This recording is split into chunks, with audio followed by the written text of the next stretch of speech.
Well, nothing to see here, everyone. Everything seems fine with the Philadelphia 76ers. Oh, sure, they're just 2-12 so far this season after dropping their latest game to the Memphis Grizzlies 117-111, their fifth straight loss. While that 2-12 mark just so happens to be the worst record in the entire NBA, and they are currently sporting the fourth worst net differential in the entire league. But hey, at least they don't have an absolutely obscene amount of money committed to any of these players.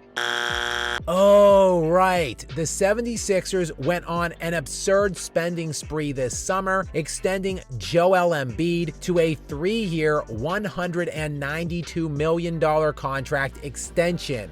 Just an outright ridiculous number, more undeserving than his pity MVP award from 2 seasons ago. Not only has Embiid never been out of the second round of the playoffs, he can barely even make it to 60 games played during the regular season. In fact, he has never once made it out of the 60s in terms of games played during any regular season, with his career high sitting at 68, while he has played in 51 games or less in 6 of his 10 seasons now. None of that, though, stopped the Philadelphia 76ers from breaking the bank and making this guy one of the highest paid players ever. And yes, I did say ever, with this most recent contract extension putting Joel in the $500 million club for career earnings on the court, a club which consists of only 4 other players: LeBron James, Steph Curry, Kevin Durant, and Paul George. Yes, Paul George also became one of the highest paid players in league history this summer, also on the 76ers' dime, as they dished out a 4-year, $212 million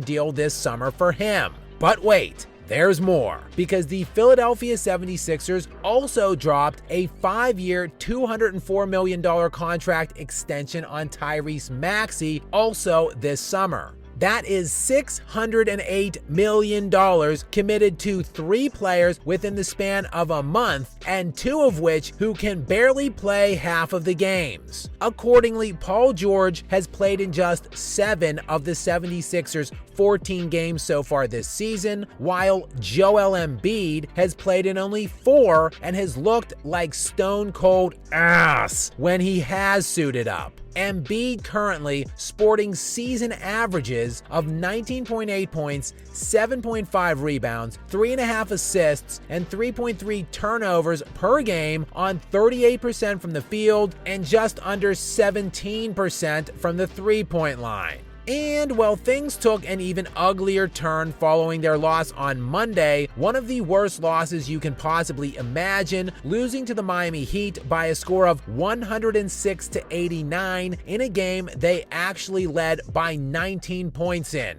What?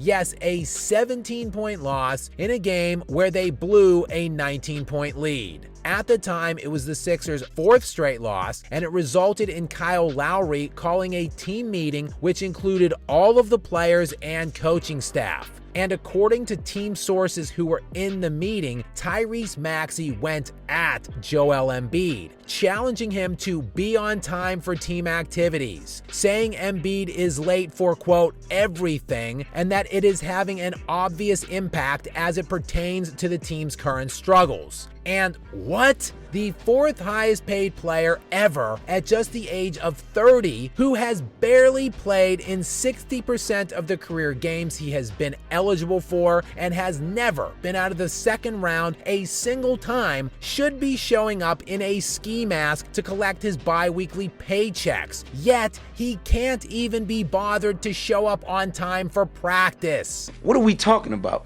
Also in this meeting, the coaching staff begged players to take practice more seriously and to practice with purpose. We're talking about practice, man. Seriously, what the hell is going on here in this era? In case any of you are wondering why guys in literally every other era were washed out at 32, 33, 35 years old, and cats today are cruising into their mid-30s and beyond, it is because this era is soft as hell. And anyone curious as to how this loser hasn't been able to make it out of the second round despite his astronomical price tag can look no further than this garbage. It's garbage!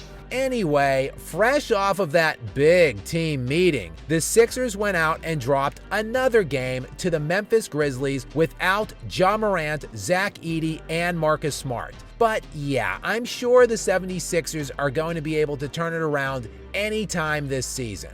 The good news for them is, even if they don't, they will have plenty of time to work on their improvements for the future, since they have the core of this team under contract for many years to come.